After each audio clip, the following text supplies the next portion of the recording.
Previously on the Rock Critic. Hey, D.Va.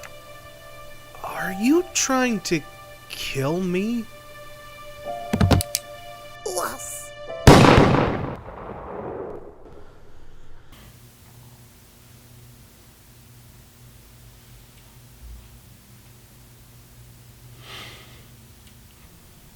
Can you please tell me how to do it? It's really hard. D.Va, why the hell are you trying to kill me? Dude, it's because... Wait a minute, hang on. Do you have me subtitled? Yes. Dude, why am I subtitled? I'm speaking English! Yeah, but we got complaints in the last video that people couldn't understand what you were saying. Are you want a subtitle? I'll give you a motherfucking subtitle. What the shit am I talking about?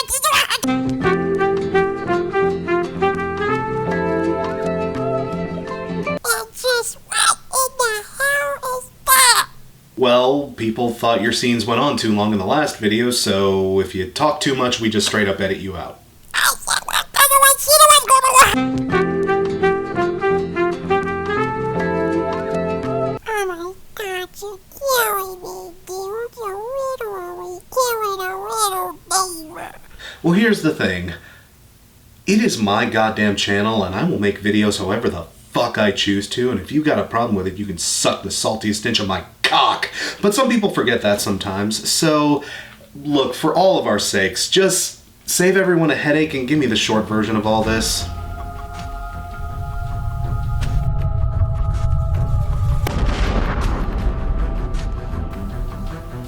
Oh my god.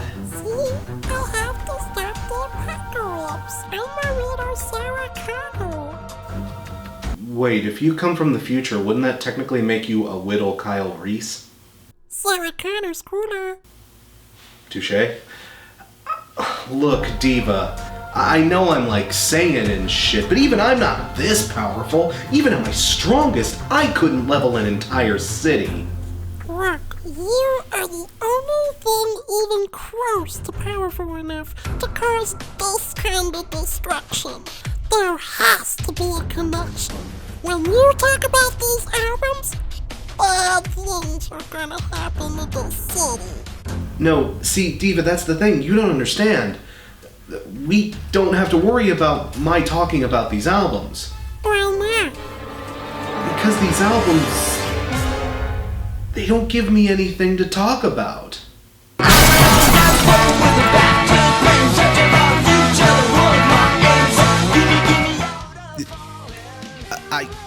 Fuck these albums. What do you want me to say? Or say something. D.Va, these are some of the most boring, bland, basic, white paste-ass, dull albums ever pressed to plastic, vinyl, or otherwise. I could save these good people a good 2 hours of their life by just saying it's boring 50 times and letting them go back to their days. Dude, it is my mission to protect the city and stop the apocalypse. And all of this is connected to you talking about Green Day. But look, I still don't get it. How does me talking about Green Day factor... That's how it factors into it. My theory is that whatever's causing those seismic shifts and accurate desaturations is somehow drawing power from you. It's using you as a... God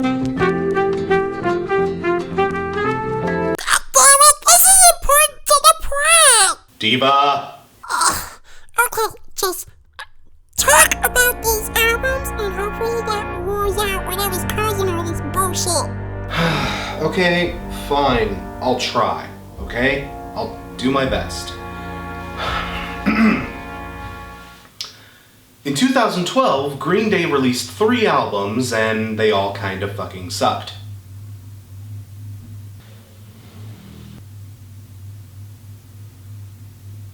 Do you see what I'm up against here?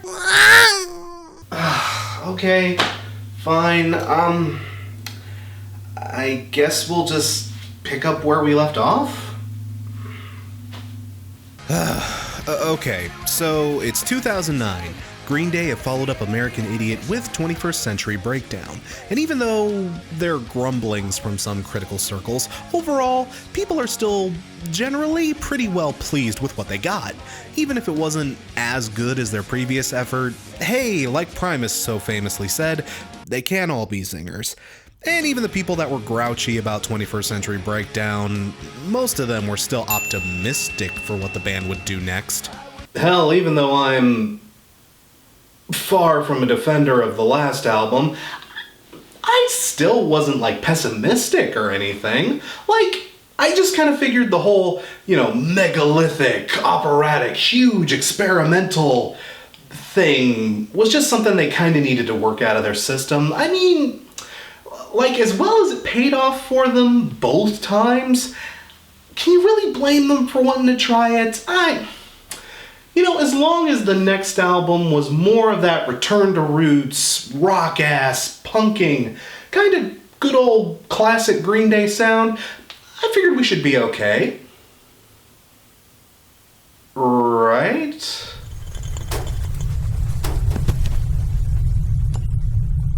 Wait, I'm getting a reading. It's working. Keep talking. Well, the band continued on with their now infamous touring and working schedule, barely resting for even a minute. The 21st Century Breakdown tour went on full steam ahead, along with a small art exhibition of pieces inspired by each individual track from the album, which was kind of interesting. Later on in the same year, the American Idiot musical would make its debut, and a year later it would make its Broadway debut, with Billy himself playing St. Jimmy for a stretch. In 2010 and 2011, the second leg of the 21st Century Breakdown tour kept speeding right along, with the band stopping whenever they could to write and record demos for a potential new album. And even while they were working on all that, they also worked on putting together a live album from the 21st Century tour, an album we eventually saw called Awesome as Fuck. Say whatever you want to about these guys, but their live album title game is absolutely on point. God damn it, that is a cool name for an album. This is also the album where we originally heard Cigarettes and Valentines for the first time, if you'll remember from the last episode. God damn it. Cigarettes and Valentines, the Broadway show? We've just started, and I'm already starting to repeat myself. What the fuck? Just keep talking, dude. Ugh. Well, in late 2010, the band revealed that they had finally finished writing what was then the new album, and after another year of playing a bunch of secret shows, some of them as the Foxborough Hot Tubs, yeah, that was a thing that happened, they went back into the studio in early 2012 to record the singular new album. Or at least, that's what we thought. We thought we were going to get an album. An. Note the article. Singular. But by April, it was announced that the single album they were working on had ballooned into not one, not two, but three. 3 goddamn albums to be released all within a few months of each other at the tail end of 2012 and the opening end of 2013. This was going to be a triple album. Triple! So much for back to basics, am I right? Okay, triple albums. Triple albums. Yes, they are a thing. Yeah, they exist. It's hard to think of too many triple albums that are knockdown, drag-out classics that you must hear before you die, but there have been some pretty good ones, I'd say. Not an impossible concept, but again, a really, really hard sell. A triple album would have been a hard sell back in, like, the LP days, let alone 2012? Like, when most music had become digital, and this was also the time when streaming services like Spotify and Pandora really started to blossom and gain their big momentum, so... I mean, it's a hard sell, but I guess you can't fault them for their ambition? But no, this wasn't another rock opera or anything like that, and to its credit, each album was kinda, sorta supposed to have its own vision. To quote Billy from a 2012 article, "We are at the most prolific and creative time in our lives. This is the best music we've ever written, and the songs just keep coming. Instead of making one album, we are making a 3-album trilogy. Every song has the power and energy that represents Green Day on all emotional levels. We just can't help ourselves. We're going epic as fuck." Every song has the power and energy that represents Green Day on all emotional levels. People, I want you to remember this quote, because we'll be coming back to it. Billy would go on to tell Rolling Stone, "The songs just kept coming and kept coming. I'd go, maybe a double album? No, that's too much nowadays. Then more songs kept coming, and one day I sprung it on the others. Instead of Van Halen 1, 2, and 3, what if it's Green Day 1, 2, and 3, and we all have our faces on each cover?" Okay. If you knew a double album was going to be a hard sell, what the fuck made you think a triple album would be any easier to swallow? And B, look, Van Halen 1 and 2, I get. Believe me, I totally get. But Van Halen 3? 3! Van Halen 3? Motherfucker, Van Halen 3 is the last album you should be using as a musical compass. Don't at me, Gary Cherone fans. It's shit. But even though the thought of a triple album seemed daunting, at this stage, there was no reason to fret. I mean, there was a lot to be optimistic about this early on. In the eyes of many, the band had scored a very impressive doubleheader. Maybe this could all prove to be some kind of mega epic hat trick? Plus, Rob Cavallo actually came back to the studio to produce after this one, after that little, fling with Butch Vig. Maybe this would be the back to basics hurrah that people like me had been craving, just in an extra large package. And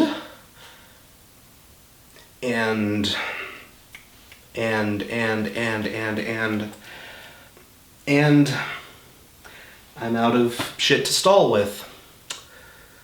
Now I actually have to start talking about these goddamn albums. Wait, dude, where is this? That's Lucas Oil Stadium. Holy shit, there's a Colts game going on today. I'll have to try to track this thing down and neutralize it. Whatever you do, don't stop talking about these albums. Easy for you to say, D.Va.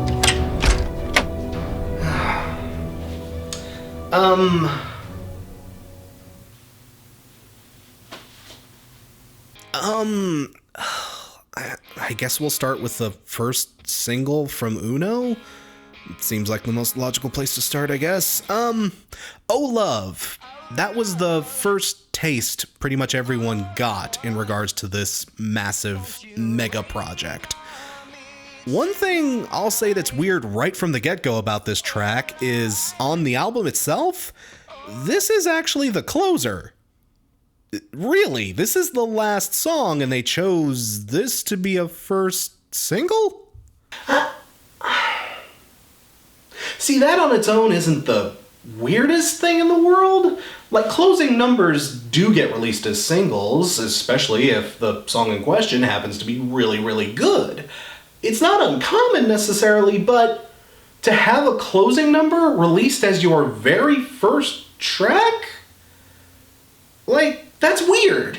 I mean, the closing track is supposed to be your big grand finale, your punctuation mark, your payoff to all the effort and pathos you've been building across 30 to 60 minutes. It's supposed to be the big crashing tidal wave that wraps everything up in a nice, wonderful package. It's like the last paragraph of an essay. It takes all of your points and squeezes them down into one big, wonderful huzzah, Not something you would want to lead with, really. Again, that's weird. I can't think of another album out there that released their very last track as their very first single. And I've been racking my brain about it too. I can't think of another band that's ever done that. Maybe the song is just that good?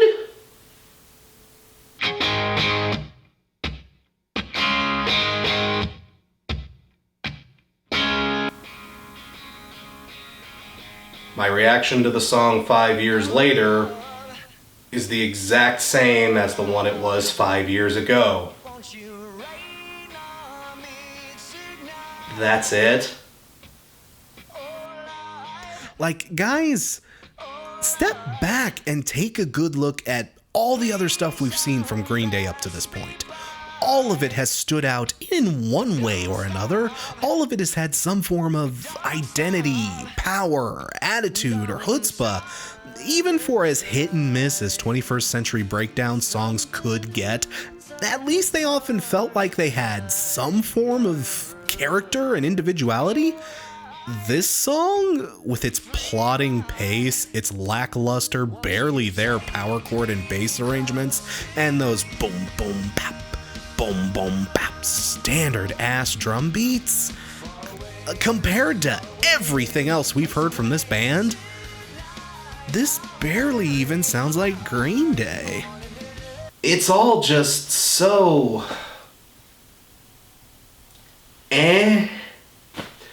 You know, this is the brave, bold new direction Green Day is heading in. This took 3 years to create. This is the big, sweeping musical experiment that's gonna take 3 albums to convey.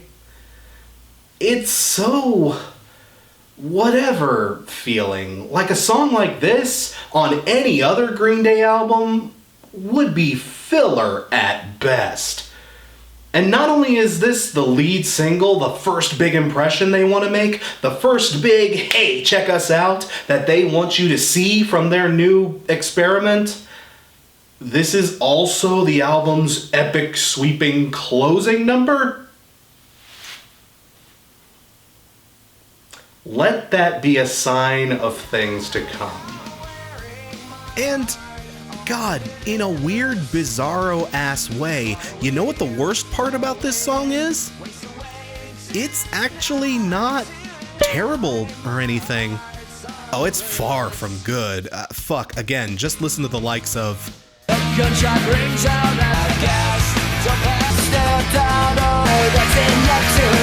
any other Green Day song, and it mops the floor with this milquetoast sack of mediocrity, but...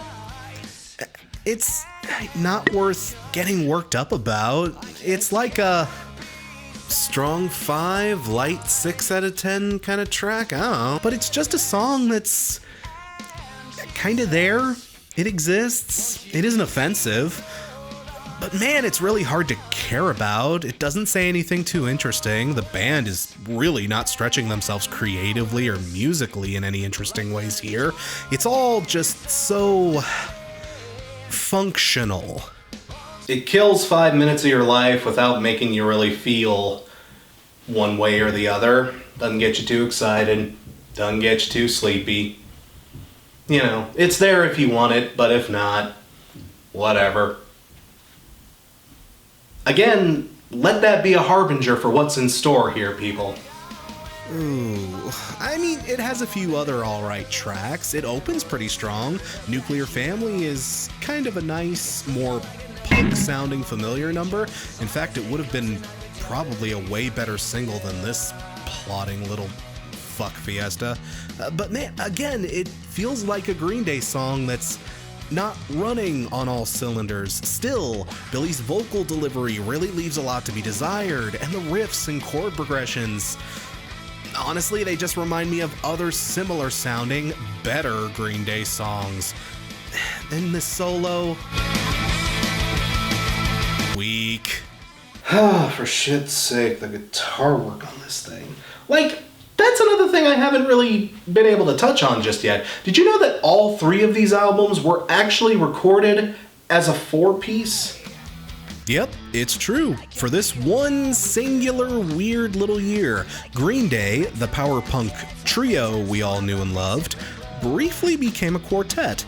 Jason White, the band's touring guitarist, who had been around with the band since the late 90s, give or take, was made an official member of the group for these records, and he was an active participating member of the recording sessions. This wasn't like as a hired hand role or his usual support function. He's there in the liner notes as an official part of the band. He's legit. He's playing on this album, and from what I understand, he at least helped in a mild way with the writing process. But hell, I'll bet there's a decent enough chance you probably didn't even realize that, did ya? I mean, don't feel too bad or anything. I know Green Day fans that are bigger Green Day fans than I am. And even they didn't even realize Jason was a part of this album, because Jason barely is a part of this album. He's such a non-entity here. He does nothing. He doesn't, richen up the sound or, put his own unique stamp on things or even toss out the occasional cool or goofy solo or anything. He's just there, I guess. Like, that's the thing about this album. Like, even though it was recorded as a 4-piece, most of the music on this thing is less powerful than the stuff they recorded as a trio. How the fuck do you add people to your band and lose dynamics in your sound? That's some crazy shit. A situation like this is tough to call from an outsider's perspective, though I almost feel like on these albums, the Josh White situation feels kind of like a Josh Klinghoffer Red Hot Chili Peppers thing. I can't tell if his lack of contribution here is by design or by choice, or possibly both. But Jason just doesn't leave much of a mark here. Like I said, if somebody had never told you he was a part of these albums, you probably would have never even picked up on it. There's just so little going on. Uno starts out okay. Like I said, the opening track isn't devoid of charm, and Stay the Night and Carpe Diem carry things ahead pretty well, I guess. Even though they don't help us climb out of this really rough 6 out of 10 vibe the album still reeks of. I will give a little bit of credit to Let Yourself Go, though. I like this song, with its high-energy stomp and its one fleeting moment of interesting power pop, the searing solo.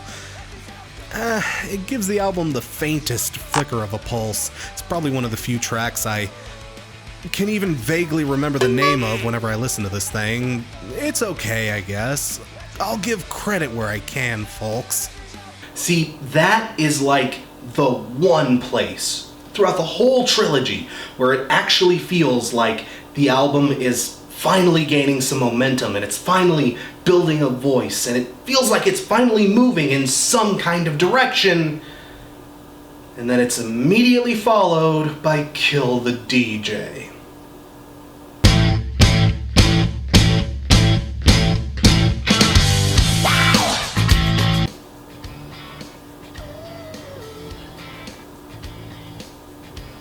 Whew, boy. This is where Green Day really starts to get experimental. This song is meant to have kind of a big, 4 on the floor, stomping dance beats. Think Finger Eleven's Paralyzer, only more bratty and teenage. I don't know, I could see that working. But this song just face plants it so hard. I'm not even saying Green Day can't pull off dancier songs. Hell, they pulled off stuff like King for a Day, Hitchin' a Ride, Blood, Sex, and Booze, Castaway. These guys can do dancey tracks when they want to. This just ain't it, man. This does not cut the mustard. Again, it's a song that feels really listless and tired, and a listless dance track? Ugh. And a lot of this song's problems lie in the instrumentation. A lot of this album, and the trilogy as a whole's issues, just lie in having really non-involved sounding performances. This is a dance track, but where's the fucking hook? Seriously, where's the part of the song that makes things exciting or memorable? You know, that one part of the song that everyone ends up humming to themselves. That one riff, line, or beat that makes the song instantly stick into your subconscious.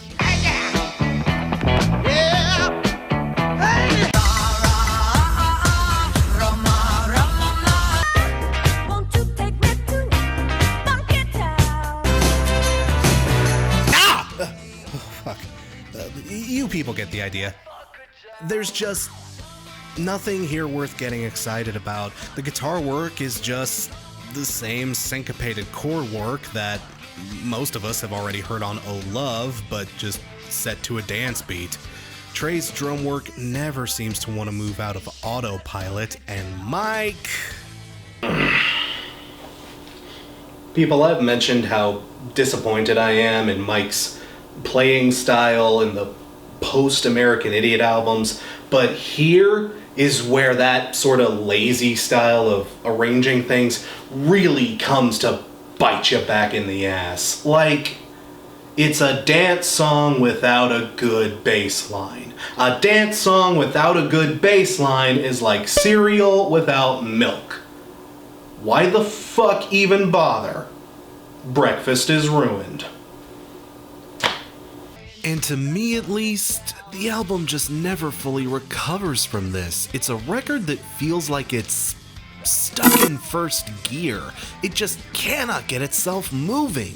It certainly tries. Loss of Control is a nice, swinging, angry as fuck little track, and Troublemaker is that one mid-tempo jam they tried so many times to nail down on this record unsuccessfully that they actually do kinda get done right. I mean, listen to that solo.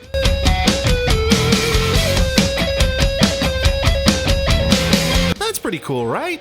But man, that right there is as good as this album really gets. For all its attempts, it just cannot pull itself out of the doldrums. But that's the thing about this album. Like, no, it isn't very good, but it's not very bad. Like, nothing on this thing lands with an absolute thud. I mean, Kill the DJ is probably about as bad as this album gets, you know? It's not horrific, but it also doesn't excel at anything. It excels at absolutely nothing, even if it doesn't fall full-blown flat on its face. It's all just so...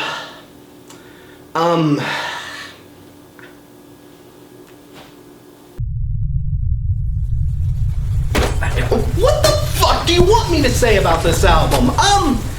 Guys, it's mediocre, okay? But it's like impressively mediocre. It's aggressively mediocre. It's bland, it's boring, it's milquetoast, it's whatever, it's ho-hum, it's plain pudding, it's there. It's an album that exists, and that's really about all you can say about it. It's mediocre. The band was apparently trying to go for more of a power pop feel on this record. It's supposed to sound somewhere between AC/DC and early Beatles, but oh fuck, the execution in the music just isn't there to pull it off. The musicianship is far below their usual standards. The songwriting is just bleh and uninteresting, and it's all so featureless. The album lacks character, identity. It's an album with a face on the cover that, ironically, doesn't have much of a face. It has a few moments of okay on it and stuff that's less okay, and the stuff that's less okay never falls into full-blown bad territory, but the album never rises out of okay territory either. It's just okay. It's okay with a capital O and a capital K. It's nestled up in its little okay sounding mainstream comforter, and it never even attempts to climb anywhere out of it. Being a globally renowned punk band, these guys always had to deal with people labeling them as too mainstream, pretty much for their entire career. And up until now, that accusation never felt like it had any real merit. After listening to this album, though, you do start to see where some of those accusations come from. But, again, that was the intention on this album, It was supposed to be like a mainstream feeling album. They were drawing inspiration from early Beatles and AC/DC, for God's sake. So, okay. Like, the mainstream tends to like mediocre shit anyway, so, okay, there's at least justification for that. This next album's supposed to draw from, like, garage rock and early 60s stuff, so I don't know, that's definitely way more interesting than the mainstream kind of feel. Maybe that will inject some life into this project.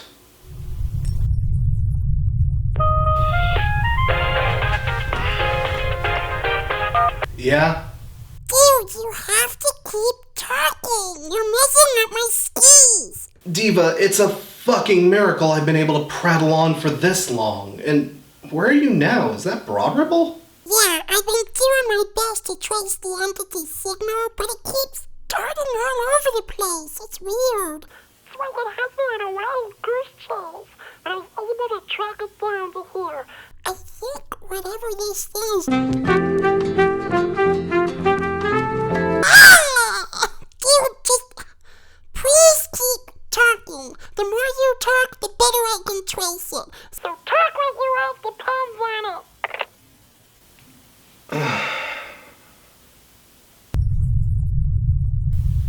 Fuck you! I'm trying, okay? I'm trying! Okay, so this album's gonna be garage rock then? Okie dokie, let's kick out the jams. Let's get it on and bang a gong. Fuck it. Let's try to stay optimistic. Let's open up this 60s fuzz fiesta nuggets flavored fuck yeah barrel of heavy with...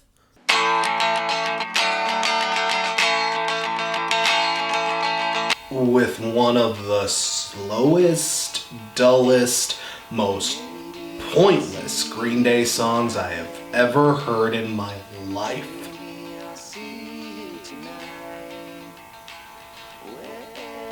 Yeah, I know it's just an intro track, but to those of us that were bored silly by Uno, those of us that were begging for some kind of energy in life, this song just fucking taunts you. Especially when this, kinda sweet, kinda mellow little opening little ditty serves as the introduction to a song called Fuck Time. Oh baby, baby, it's fuck time. And yes, before you even ask, the song is about exactly what you think it's about. Look, people, I'm no prude, okay? I do love me a good old dirty, silly-ass song about fucking. Hell, I love the shit out of stuff like, Motorhead, Scorpions, The Darkness, for fuck's sake. Hell, if I hated silly songs about fucking as a rock fan, I'd have to torch half my collection right there. But this is not a good, silly song about fucking. For one thing, holy hell, this song is stupid. Like, okay, granted, Green Day isn't the most poignant band in the world, except for all those times they are, but, okay, even for as high school-y, juvenile-y, waka waka-y as this band can get at times, shit like this, it's beneath even them. Nothing like a sex song that sounds like it was written by a fucking virgin. And again, I know I'm starting to sound like a broken record here, but the instrumentation, it's just so barf. The tempo is about half what it should be. The riffs and harmonies are nothing at all memorable, and Billy's vocal delivery... Oh, Amanda, touch your holy grace. I wanna choke you till you're blue in the face. It comes off as more desperate or pathetic than confident or sexy. And look, even if that was the intention, the song itself is all just so watered down that regardless of whatever the hell they were trying to pull off, they don't achieve it. It's just, I don't know what to feel, man. This is just whatever. In fact, give this song a really good listen. It sounds really off, doesn't it? Like, the trio in general has a problem in that nothing here actually sounds like Green Day, but really listen to this one. This song actually sounds more like a Foxborough Hot Tub song than a Green Day one, doesn't it? Well, if you did happen to notice that, good for you, Gold Star. This actually is a Foxborough Hot Tub song, technically. Remember that little Reformation tour I mentioned earlier on? This was one of the songs that the band would actually play when they were touring out and about. And, okay, look, as a Green Day song, this thing blows, but as a Foxborough Hot Tub song, this is a disappointment. God, those live shows must have sucked ass if this was the kind of lame shit they were playing. Fuck. You know, at least Uno started with some promise. 2 tracks into Dose, and I'll bet most Green Day fans were just shaking their heads, wondering where the hell their kick-ass little punk band went. This album full-blown stalls at the opening gate and never gets itself moving. I don't know what really else to say about it. I kinda like Lazy Bones. It's sort of what an early Strokes song might sound like if filtered through Green Day. A very sleepy, tired, half-ass sounding Green Day, but hey, it's one of the few tracks that actually achieves that whole garage rock vibe they kept yammering on about. And, Stray Heart has a kind of interesting swing dancey thing going on. I mean, it's a song that is absolutely aching for a better guitar solo and much better bass guitar work. Cough, cough, cough. Mike Dirnt, why hast thou forsaken me? But it's listenable. And Wow, That's Loud is... well, it's interesting. I'll give it that. It's sloppy and disjointed as a fucking pulled pork sandwich, but hey, pulled pork is okay if I'm in the right mood. It's tolerable.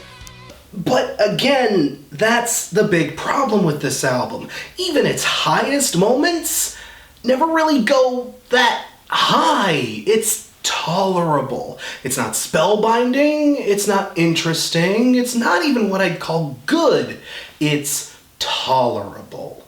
Like, every song on this album is either just okay, but so bland you forget you've listened to it immediately after hearing it, or in a few cases, it actually does get just full-blown bad.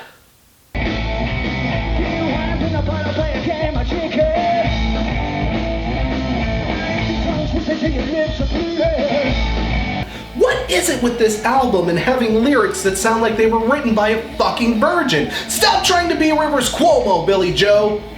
Even when Rivers Cuomo does it, it's still creepy, so knock it the fuck off! That is exactly how you get a cold sore, dude. Fuck that!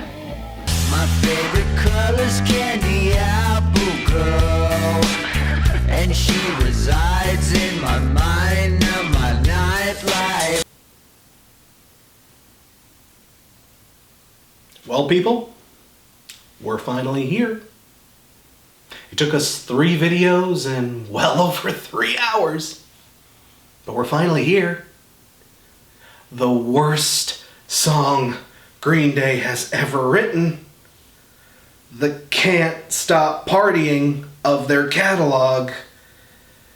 I present to you motherfucking Nightlife.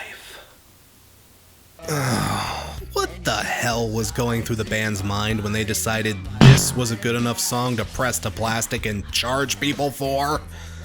And again, given that this was supposed to be the garage rock album, putting a hedonistic, pop rap modern hybrid thing on this album in particular makes zero fucking sense.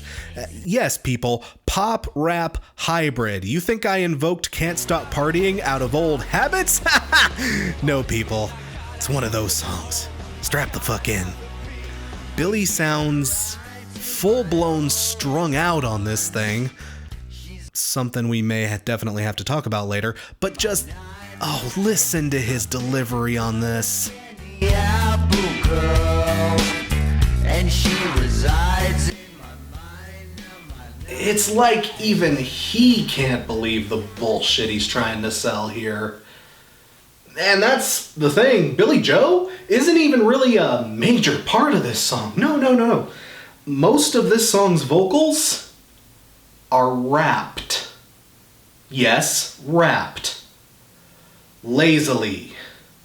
And very, very poorly. By an artist known as Lady Cobra.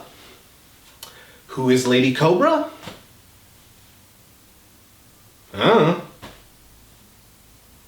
No, really. I did as much research as I could on this gal, and I could barely find anything. She doesn't have a Wikipedia entry or a Facebook page. This woman is like a ghost. There is zero hard data floating around out there about her. And while it does make sense for Green Day to, cast someone from the punk underground to come and help them out, like, this girl is so underground she may as well be a Stegosaurus. And she's all over this album too. She technically has 2 tracks on this thing. Jason White has less of an appearance on this album than she does. God, Jason White really got a raw deal. When we get to GDR4, we'll talk more about that, but poor guy, I really feel for him. Okay, joking aside, I was able to find out that Lady Cobra is actually part of the band Mystic Knights of the Cobra. Hey, I was even able to find a Facebook page for them, and oh, come on, seriously? Less than 2,000 followers? Holy shit, even her band barely exists!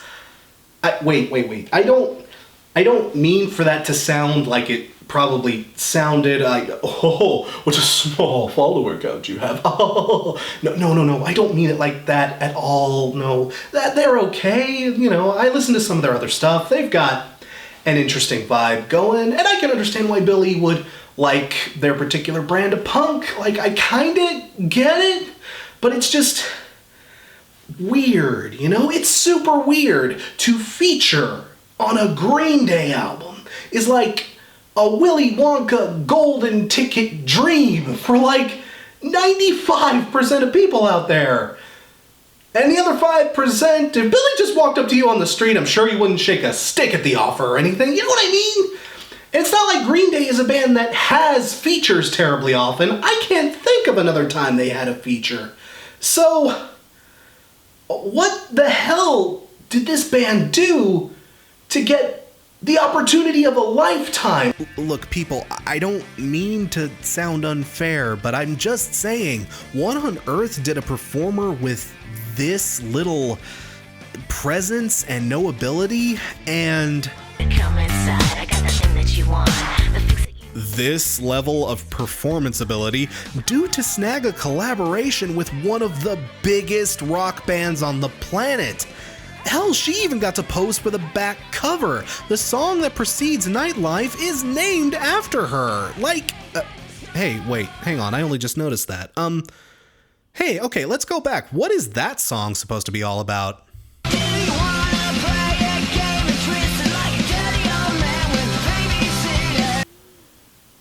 Oh my god, you were trying to fuck this girl, weren't you, Billy Joe? You were trying to fuck her. No, I don't have, like, photographs or any proof like that, but you don't write a song that sounds like Lady and the Tramp as reinterpreted by Harvey Weinstein about a girl you just want to be friends with.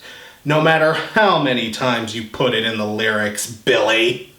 And Billy Joe is married too, no nonetheless. Like, okay, I know it's cliche for rock stars to cheat on their wives, and I don't know what kind of arrangement Billy Joe and his wife have or anything, but this song with these lyrics, dude, at least Jagger and Bowie were clever about it when they got caught fucking each other. I mean, you know, when Rivers Cuomo would write about this shit, at least he came off as a doofy, oblivious idiot. This is just super gross on top of being the worst thing to have Green Day's name attached to it. Yeah, this album genuinely starts to dip into some really bad places. Other not so great Green Day songs, or at least heavily debatable, and still have their place in the pantheon of rock and punk history. But on this thing, we start to touch on material that you just can't fucking defend. I'm sorry, but you'd have to be Alec Baldwin from Glengarry Glen Ross to try and sell someone a song like fucking Nightlife. But again, the album's main issue, the main crux of everything bringing it down, is the exact same one that it had on Uno. Its highs never really soar that high. If anything, they sink a little lower this time out. And even most of its lowest points, barring the obvious exceptions, are just meh. Whatever. It's the same damn problem, only now there's just way more of it. It's a hastily warmed over, microwaved, leftover version of a meal that was already bland as all fucking hell. Only now it's a few weeks old and it's starting to smell funny. If you sit down and listen to these albums in one sitting, even if you have a very high tolerance for mediocre music, right here is where you really start to feel your stomach distending. You feel these albums' length by the time Dose hits. The experience drains the fucking lifeblood out of you. And we have one more album left to go.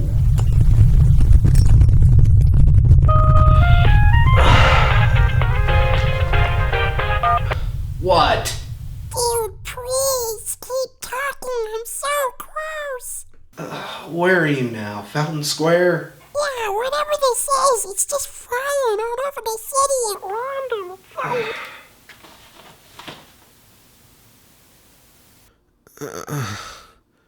So Trey happened. Even though no one fucking wanted it to. Don't believe me? Look at these sales figures. People had doubts about the trilogy, but at least Uno was able to barely crack 1 million. Dose could barely manage gold. And that number includes all the sales up to present day, by the way. In fact, this thing only debuted at number 9 on the Billboard 200 and only sold 69,000 copies in its first week. You know what the last Green Day album to sell less than 100,000 copies on its opening week was? Dookie. And that was just because word of mouth spread super slow in the 90s.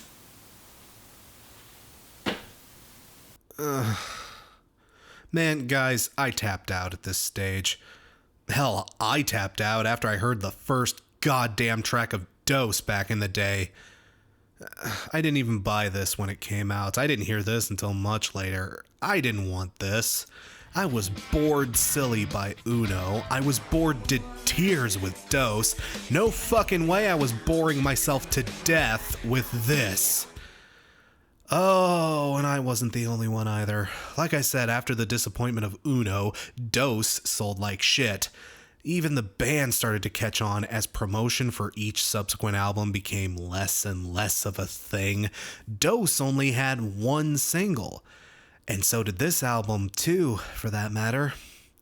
Hell, you could tell even back in the day, these guys were just trying to wash their hands of this mess as quickly as humanly possible. Trey was originally supposed to be released in January of 2013, but its release date got pushed forward to December 2012. And yeah, there are plenty of theories out there as to why the band did this. A lot of people seem to think it was because of piracy, you know. Some people say there was a weird misprinting error and they had to push it out early so they could fix the LP version or whatever, yada yada yada.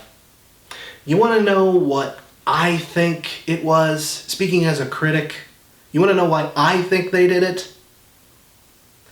I think they did it specifically to avoid having two worst album of the year candidates spread out across 2 consecutive years. Really, people? You think I'm kidding you? You think I'm dicking around about them just pushing this album out into oblivion to die? Okay. I'll prove it. You remember the one single this album had? The one single this album had, by the way? Yeah, it's called X-Kid. They released a video for it. Yeah, full-blown music video like they usually do. And remember, this is the only official single from this album. And this was the single we were all meant to purchase this album on. And this was the video that was supposed to sell us on Trey. Do you want to see it? Do you really want to see it? Okay. I'll show it to you. Everyone, sit back, relax, and enjoy the video for X-Kid.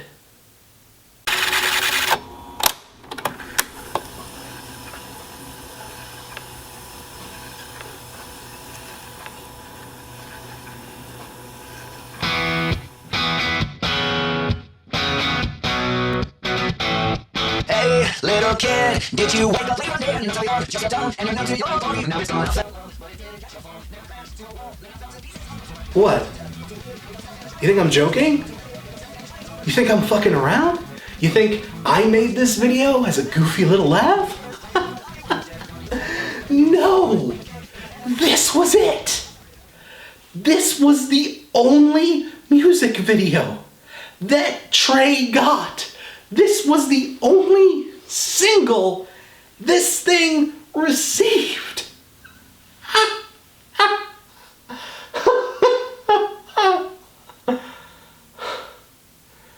God, just watch this video be the one that gets me a copyright strike. Wouldn't that be some fucking poetic ass justice?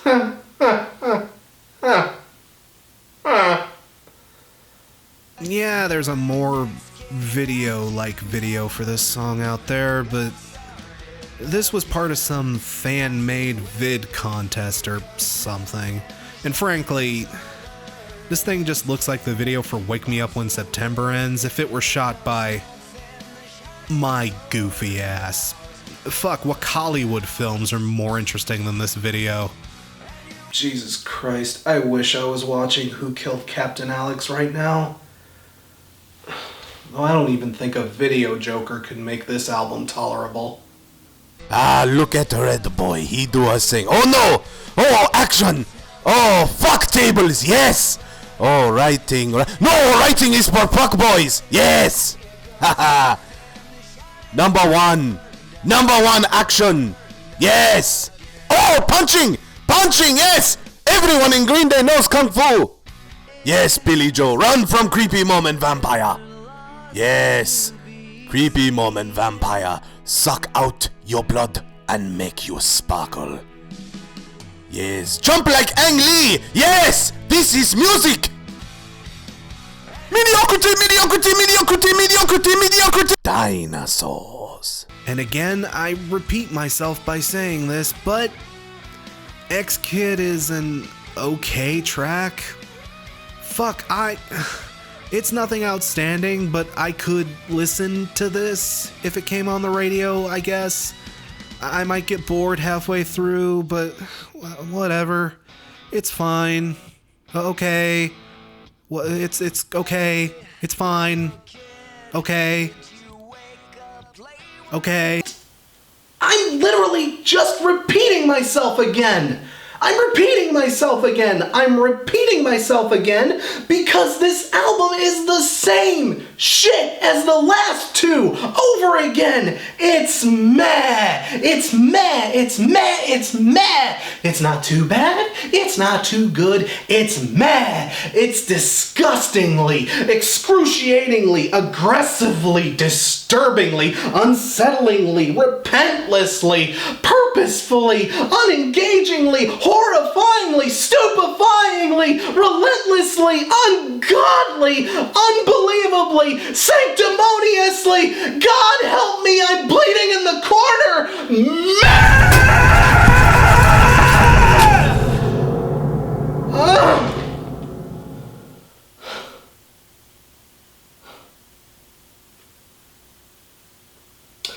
It's all right.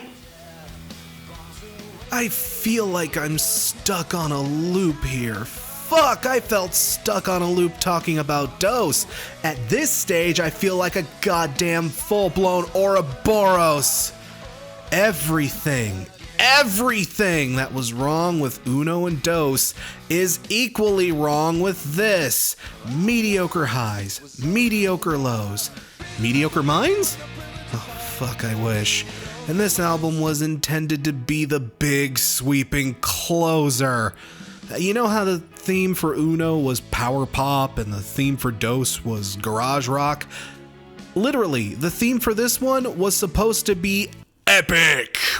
You know, horns, orchestras, big crescendoing, fuck yeah, explosive numbers. Woo!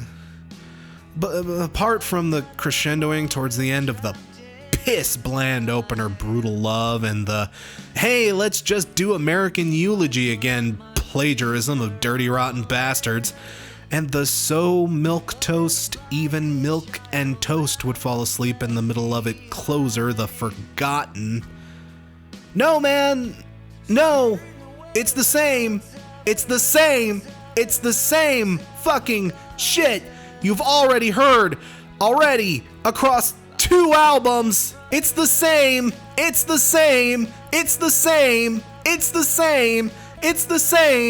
is me saying it's the same, annoying. Well, welcome to my world, it's the same.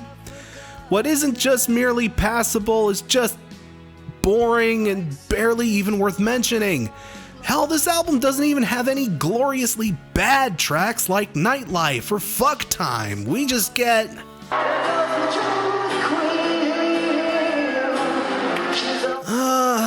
okay. Whatever. Okay. We were told these albums were all gonna have their own interesting themes and unique personalities, but there is not a drop of personality across all three of these goddamn albums.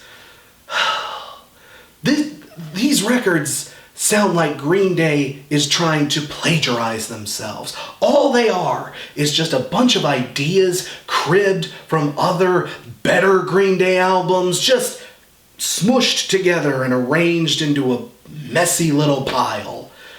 But they're just there without any kind of goal or theme or purpose or structure or identity or anything.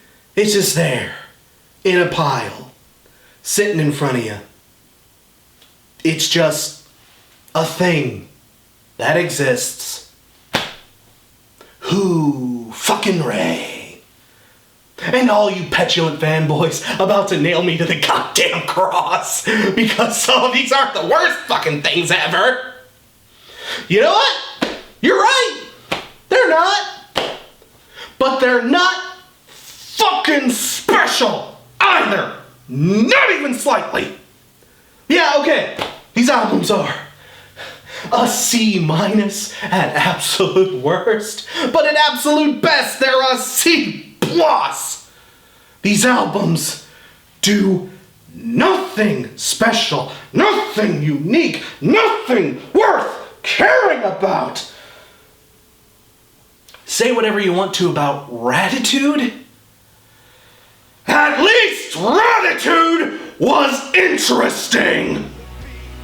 at least really notorious albums like Gratitude or Risk or even Lulu. Yes, I'm going there. Fuck you. Even those albums, for as horrible as they can be, at least you can step back in a weird kind of stunned awe and think to yourself how crazy, negligent or misguided or out of touch they can be. There's a big pile of shit laying in the middle of the room. A big pile of shit is something worth talking about, if only to mention that the shit stinks and it needs to be cleaned up.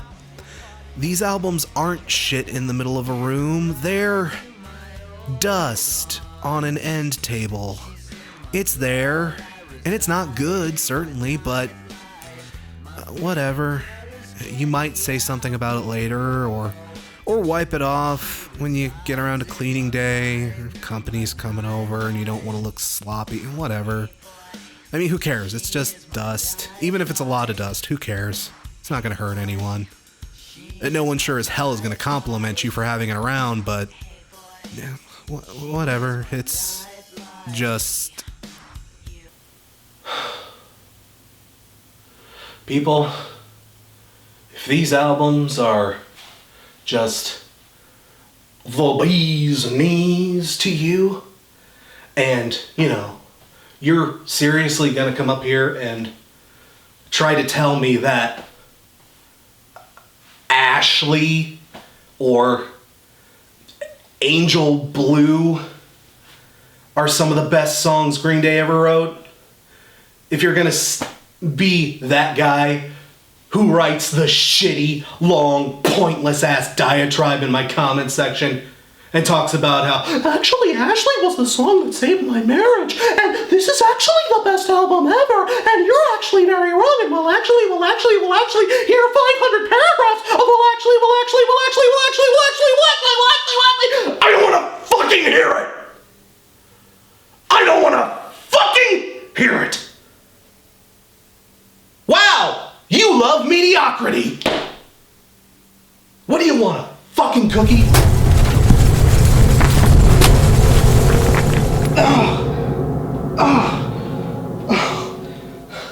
Look, people, like whatever you want to like, okay?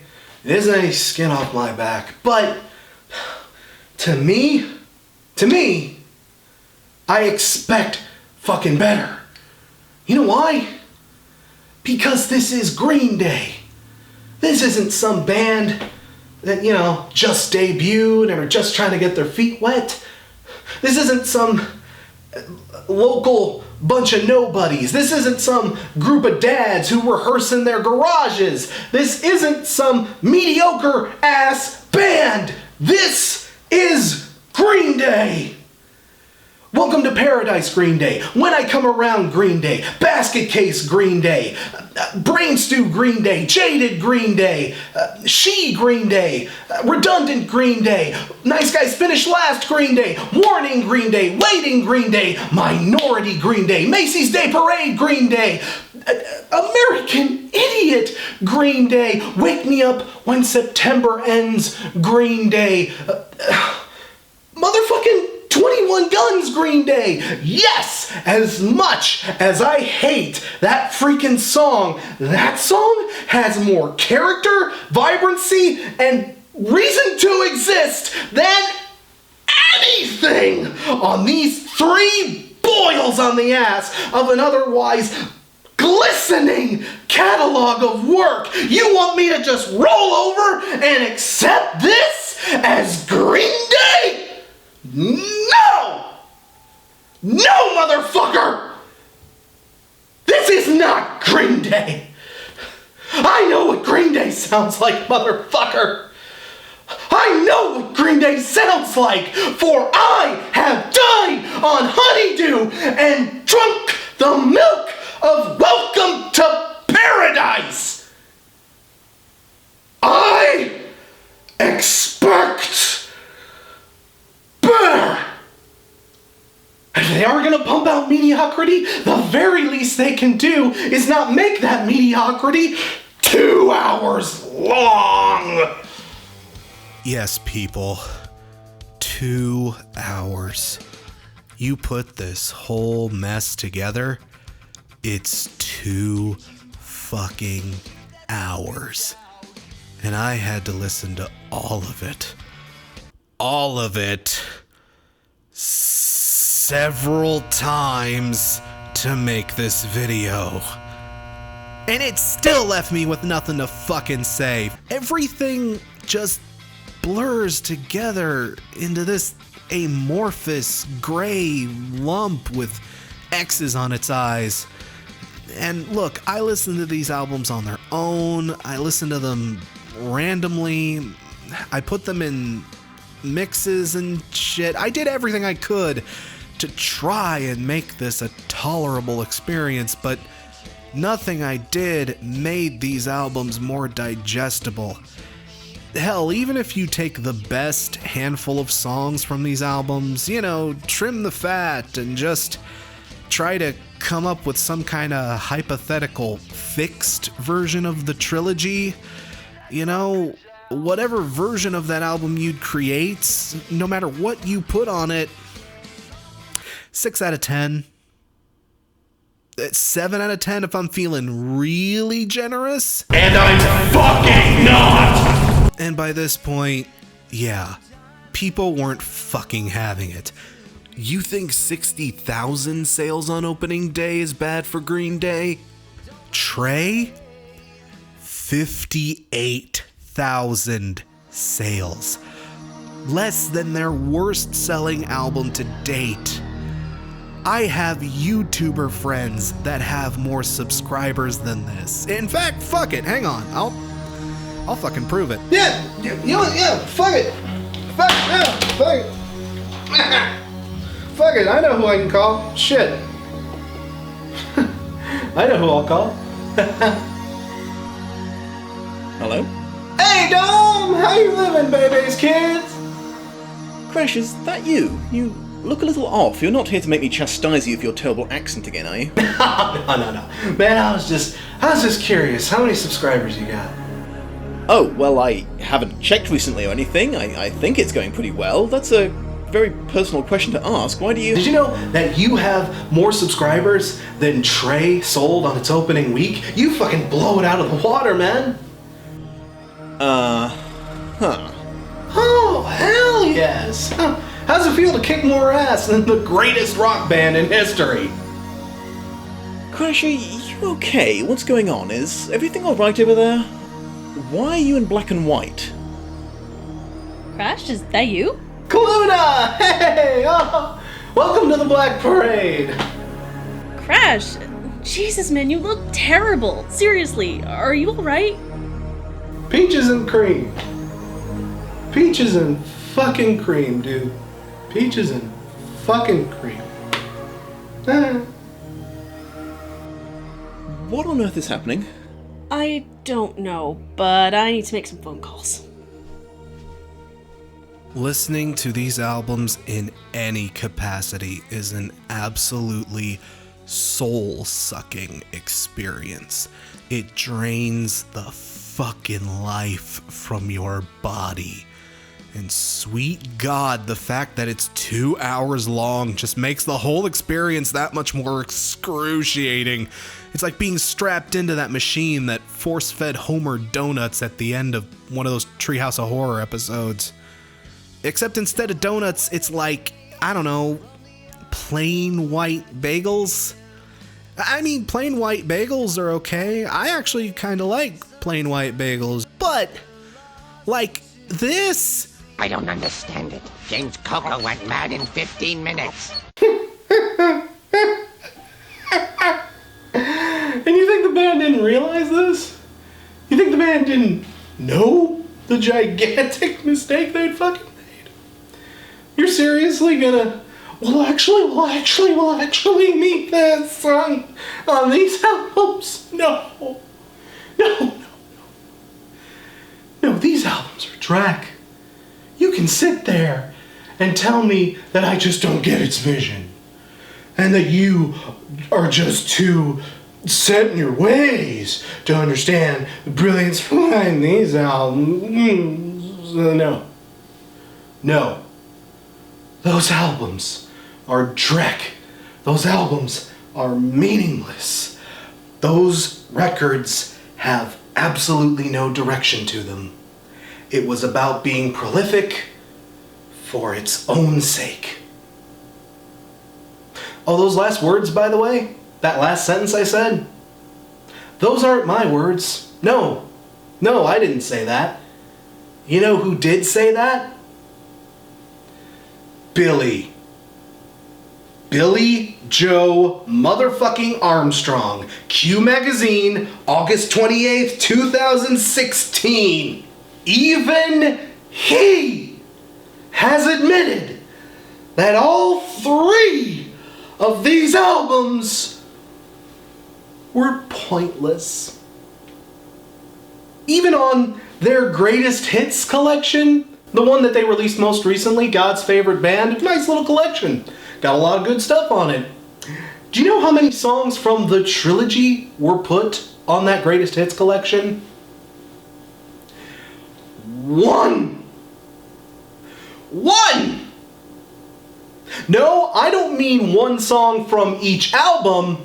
I mean from the entire trilogy. There's 1 track. And it's Oh Love, because what the fuck else was it supposed to be? It could have been anything. It wouldn't have mattered. If you're seriously gonna stand here and defend Senpai Billy Joe's honor from the mean old nasty critic, well, guess what? Senpai has abandoned you!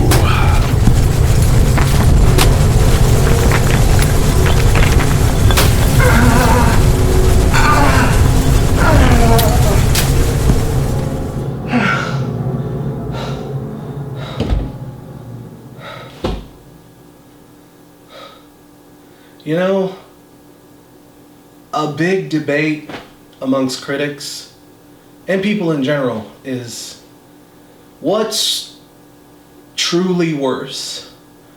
A bad album or a mediocre one? Like, which one is genuinely more harmful?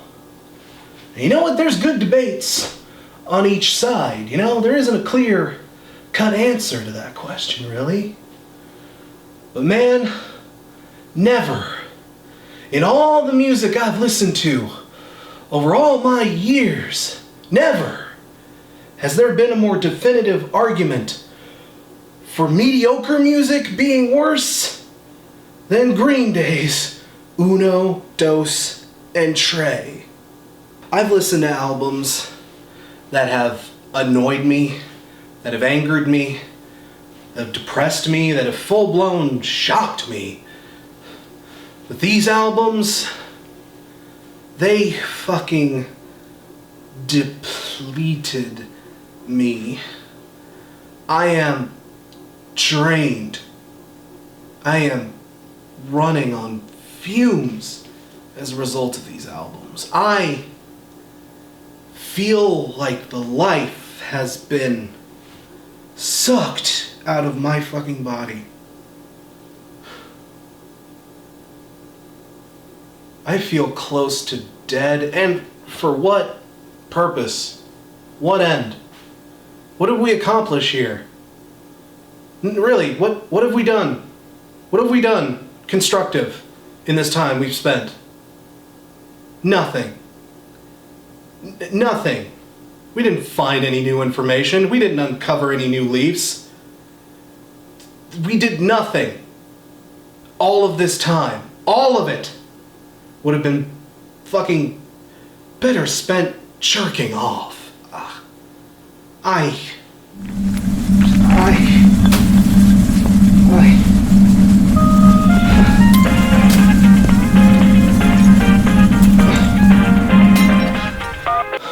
What? You have to go out of the apartment. I finally got a hold of the energy signal. It's coming from your place. Go out of the apartment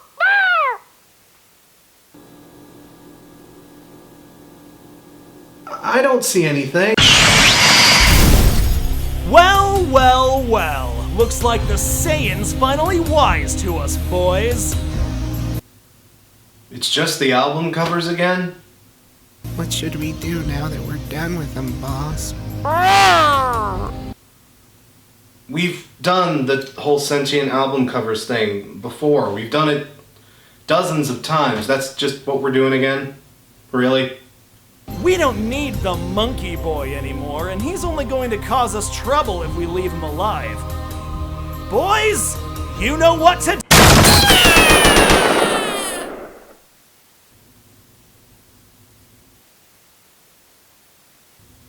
That was it. That's what we've been building to across 3 goddamn episodes. It's a little anticlimactic, but whatever. Mission accomplished! Why are you causing the apocalypse, you stupid butthead? You see, thanks in part to your space monkey friend here, we were able to siphon energy from him in secret and repurpose it into an extremely volatile weapon, capable of causing untold damage, the likes of which would make even the world's most powerful nuclear arsenal seem like a firecracker. And so now we cleanse the planet. No, I'm not. A new creation.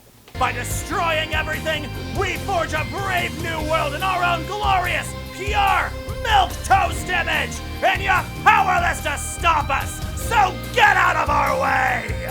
No way, dude! Me and Crash are ready to take your stupid booties down. You ready, dude? I don't care. What? I don't care. I don't care. I don't care. I so don't care. You do whatever the fuck you want. You shoot whatever the fuck. I don't care. I don't care. Legit. I don't care.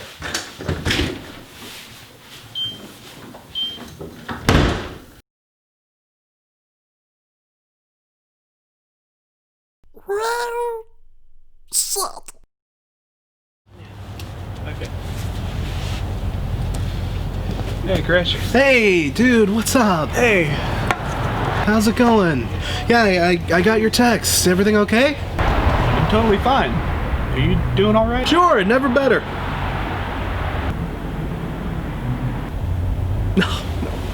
No, frankly, I'm not fine. I'm the furthest thing from fine right now. So what's up? It feels like I've barely seen you at all this year. Yeah, I know. It's just... Dude, just tell me. What's going on with you? I wish I knew, man, but I don't know where my sense of control went. Control? It's just... This year, man. This goddamn year. I thought I could handle everything. Like, at the beginning of the year, I could handle everything, you know? Just, I finally got, the gaming channel I wanted up and running. I had my formula for nailing quickies finally down to a science. Hell, I released GDR3 on time. I met a deadline. Do you know how often my goofy ass makes a deadline, for fuck's sake? It's just... So what happened? So much happened this year. Yeah, I know how you feel. This year's been hard for everyone. God, it's like, as soon as I'd conquer one demon, 3 more would pop up in its place. I'd finish 1 round of ketchup quickies, 3 more would crash right into me. I'd recover from losing another hero this year, 2 more would die in his place. I would get myself out of another stupid Twitter argument or purge some hateful asshole spewing bile into my comment section, and 5 more would pop up just to give me more shit. I thought I could keep up. I thought I could keep up with everything. I did, but I fucking can't, man. I can't keep up with this. Hey, it's okay. I can understand why you'd be overwhelmed. But you've been keeping up fine. Heck, you've reviewed more albums this last year than you ever have. You've almost reviewed double what you reviewed last year. Doesn't matter. No, it doesn't matter. Like, whatever I do, all anyone will focus on is the stuff I didn't talk about, you know? The stuff I didn't get around to. Why didn't you talk about this? Why didn't you mention this? This happened. I'm surprised you didn't mention it. Why could you not talk about this? I'm disappointed you didn't talk about this. Why didn't you talk about? Why didn't you talk about? Why didn't you talk about? Because I'm not a goddamn machine, okay? Even this video, the comments to this video, it's just gonna be a cavalcade of, but what about this? But what about that? But what about this? I thought you would mention this, but what about? But what about? But what about? But what about? But what about? But what about? Because I don't fucking care, okay? I'm so motherfucking sorry your free feature-length film didn't feature every little single minute detail about the boringest piss bullshit bland who gives a shit song that for some weird whatever fucking reason you've decided is God's gift to creation. What? I'm so sorry. I'm sorry that I didn't bury myself into the dirt for your precious little sensibilities. Let me get down on my knees and chug the forgiveness from your cock, senpai. Just fuck everything. Crash, it's okay, man. It's okay. I just... I mean, that can't be what everyone says, right? No. I mean, you're right. You're 100% right. And honestly, I should be more grateful. Like, I have one of the most chill audiences one could possibly ask for on YouTube. I am, like, luckier than most. Really, I am. Like, 99% of my audience is great, you know? Like, I shouldn't complain. I know people who have it way worse than I do. Like, I have zero right to complain and be grumpy and be all emo and shit right now. But dude, just... I don't have it in me, you know? I thought I did, but I just the weights and the pressure of these gargantuan-ass videos I do, and keeping up with new releases, and all the other stuff I want to talk about, on top of all the shit that's happened just in the world, and, you know, personally, and all my day job shit, and just everything coming at me like this. I can't handle it. I'm not strong enough to handle it. I wish I was, but I'm not. I don't think I ever will be. But the sad part is, I don't even care anymore. It's just, like, I feel crushed. I feel annihilated. I feel like everything's just been sapped out of me. But the worst part is I don't care. It's like I'm drowning, but I don't even care to swim or try to come up for air. I'm smoked out. I've lost so much. And the worst part is I just don't even care. You know, from what I'm seeing, this is all kind of ironic.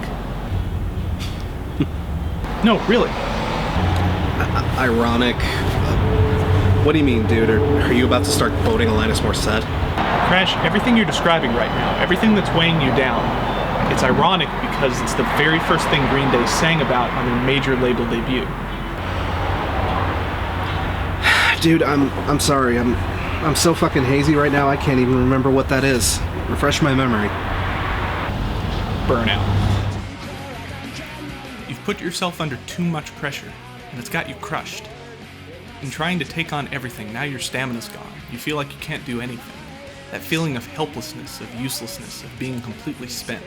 Hey, if you've read the news at all lately, that feeling's been going around. But it happens to all of us. Especially when we think we have everything under control. If anything, that's when it strikes the hardest. And it hit Green Day, too. These albums are basically the final culmination of all their burnout. Years of non-stop writing, rehearsing, touring, recording, side projects, Broadway shows, video games, rarely, if ever, taking personal time to just not be against the grindstone. It got to them too, eventually. Remember the iHeartRadio music? You gotta be fucking joking! It's a fucking joke! I got 1 minute, 1 minute left. Oh, now I got nothing left. Now I got nothing left. Let me show you what 1 fucking minute fucking means.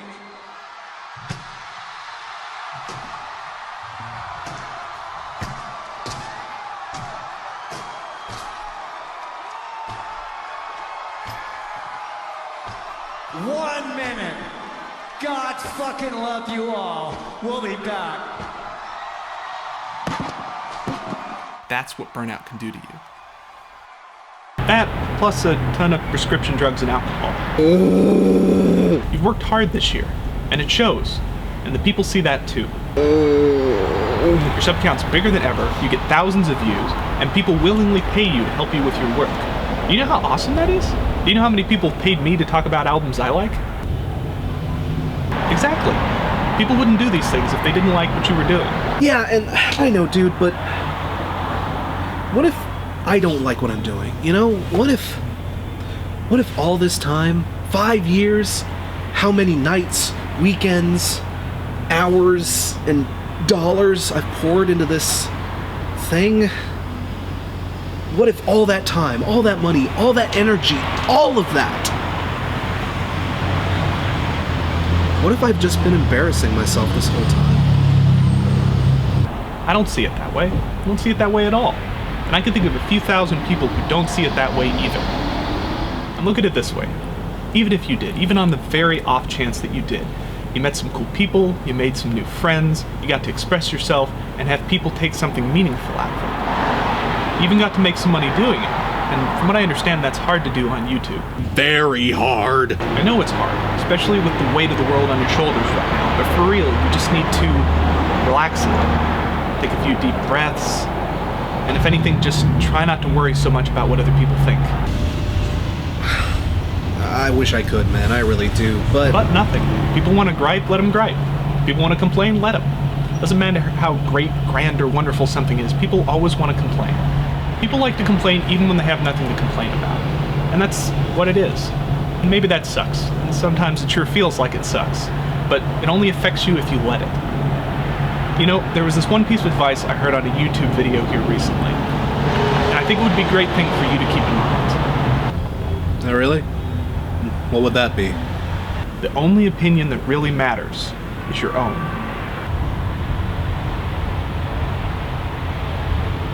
Dude, what the hell are you doing here? D.Va, please fuck off.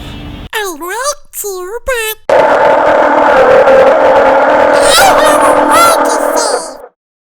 What's this about saving the world? Who cares? The review's over. People stopped watching like 10 minutes ago. Look, I'm sorry I spent the last year trying to kill you. I got some bad intel, but the world could really use a hero right now. I'll help out. What? I got a baseball bat in my trunk, and I'm not half bad with it. I'll do what I can. You know what? I'll take what I can get. Come on, dude. Wait, no, dude, you can't. I'm gonna. Dude, please, don't do this. Just because the world's gonna end doesn't mean you have to smash your face directly into the apocalypse. Crash, what did Green Day do to pick themselves back up after these albums failed? Once you know the answer to that question, you'll know why I'm heading out there.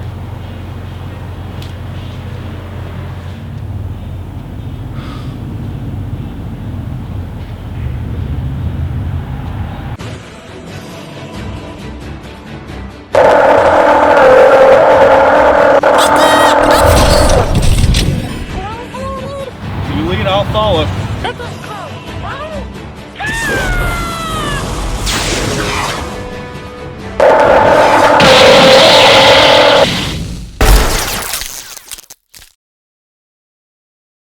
Wow, you really are good with that bat.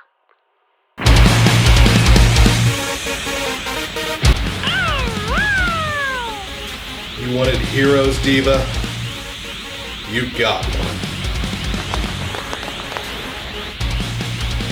Connor, Lucas from the Geekery Collective, what are you guys doing here? D.Va called us. She said you guys needed heroes. She said you're acting like really Morrissey and some shit. Not anymore. We can stop this thing, but it's going to take all of our powers combined. On my signal, We unleash hell. Now!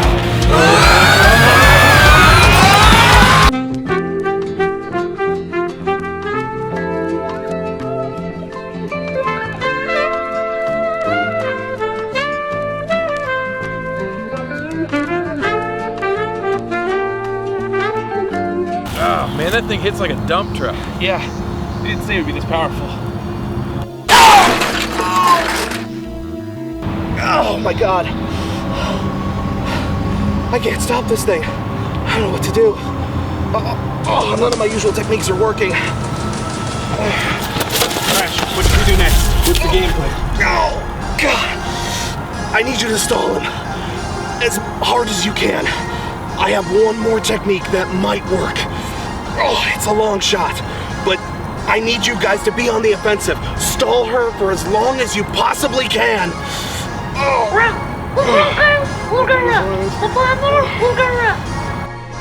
Beetle's coming up the center.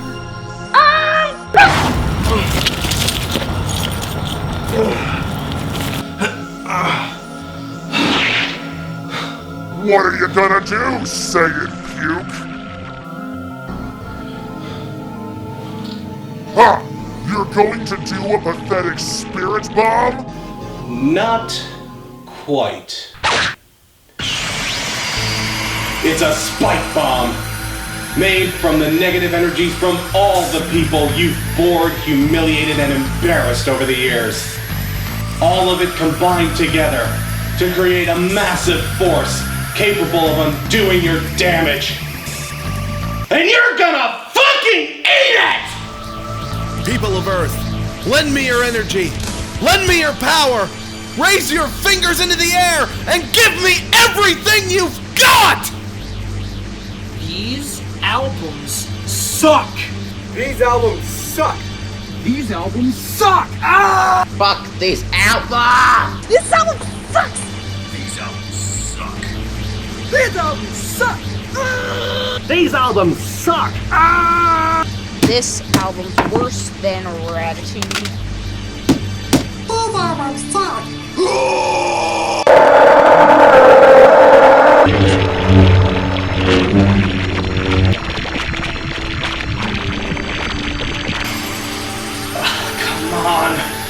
Come on! These albums suck! Ah! These albums suck! Yeah! These albums suck! Oh! These albums can suck David Dryman's bald ass head. ये album बहुत गरीब है. These albums are the epitome of fucking cancer, and I hate all of them. These albums suck! These albums suck! These albums suck! Come on! Keep going!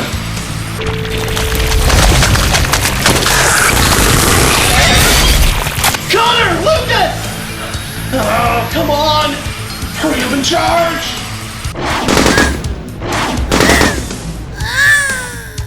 These albums suck! And these albums suck too. Especially you. Uno, dos, tres. Fucking suck! These albums suck!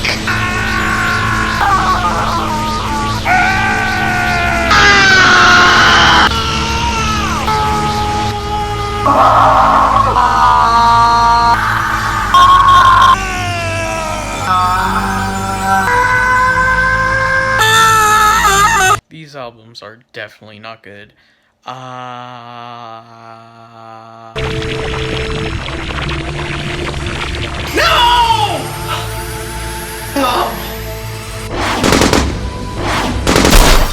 D.Va, no!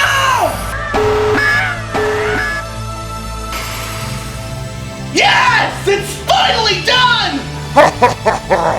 Now just try and hurl that stupid thing down at me so I can hurl it out of the atmosphere like Sammy Sosa roared it up in the 90s!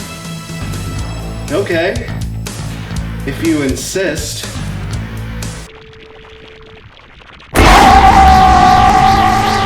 Yeah, you totally thought that shit was gonna fall down all slow and peaceful like. Haha, fuck you.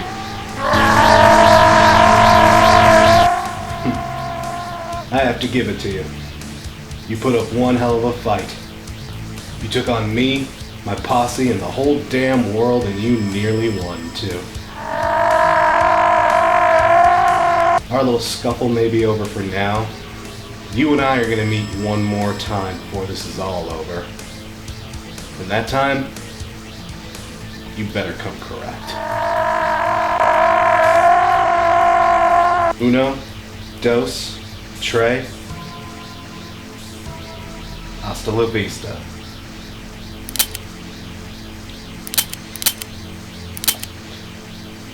Oh my god, I'm out of juice! I don't have any more energy. I have nothing to ignite the bomb with! After all that trouble, all that time, all that help, I still couldn't do it. I failed. I'm a complete fucking failure. Oh, shit!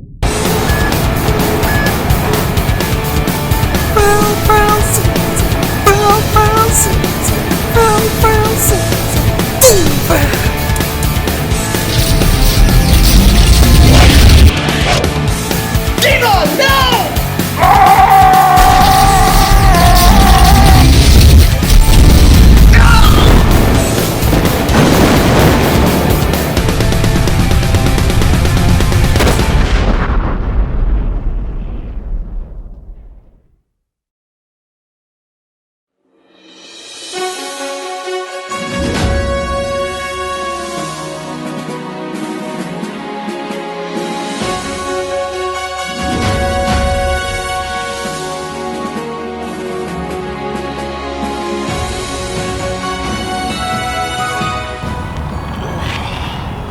Are we alive?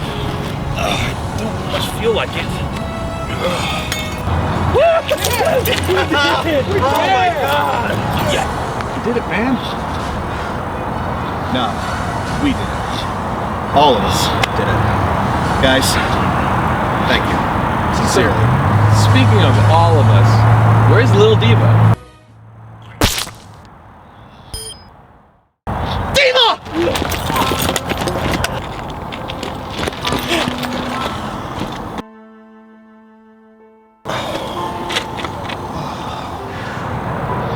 Thanks, D.Va. You gave far more than you ever really had to.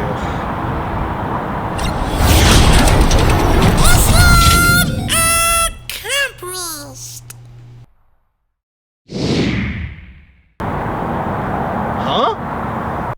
Lord, I'm the Ritter D.Va. When I do, I just respawn. Huh? Do you guys even play Overwatch? Huh? Oh, well, D.Va, we saved the world. Did it. But we couldn't have done it without you, so sincerely, thank you so much. Happy celebrate! But now that my mission is over, I'll have to go back to my town. You're leaving? What, don't you still have to kill me and shit? Come on. Lol. But before I go, there is one more thing we have to do in order to set things right. Whatever you need, D.Va. We'll do it. Just say the word. Let's get wasted.